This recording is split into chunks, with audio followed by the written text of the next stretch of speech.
The black girl was walking home. Suddenly, a car appeared behind her, so the girl moved aside to make way for the car. But the white man in the car took a liking to her. Then the man picked up a bottle of drink and shook it vigorously. Just as he approached the girl, he threw it directly at her. Then the groceries in the girl's hands fell to the ground. After that, they dragged her into the woods and tied her up. But the girl kept struggling. And then something terrible happened. When the anxious father returned home, he saw his grieving wife and injured daughter. And the girl even apologized for the lost groceries. Then Jack, very angry, carried the girl into an ambulance because many people had seen that car and the two white men. Soon the police found the man, but the white man showed no fear in front of the black police officer. He even said that black police officers were not welcome there. It wasn't until the police showed the shoe the girl had left in their car that they finally fell silent. Then the officer subdued the two men. Afterward, the police reported the incident to John because John was a lawyer and had previously represented Jack's friend in a case. He knew Jack's family. When he asked about Lucy's condition, he found it hard to accept. Now Lucy was lying in a hospital bed, and Jack could only watch from outside. Then he went to John's office. John understood very well. Such cases had already happened 4 times before,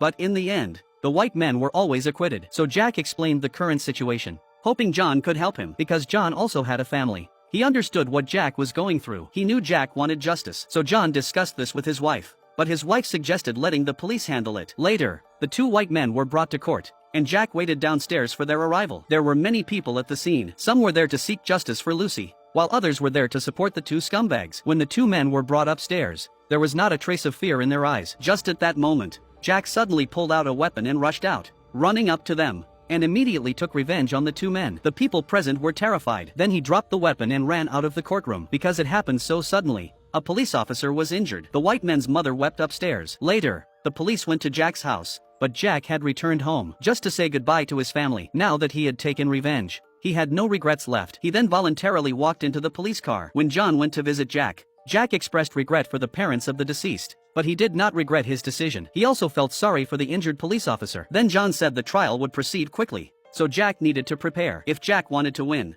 it would largely depend on the jury's attitude. Moreover, fighting this lawsuit would cost $50,000, but Jack only had $1,000, and no one would be willing to help a black man in a lawsuit. Only John had helped once before and won, so Jack could only hope for the jury's sympathy. Outside, there were many reporters. When they saw John come out, they immediately asked about his identity. Then John stated that he was Jack's lawyer,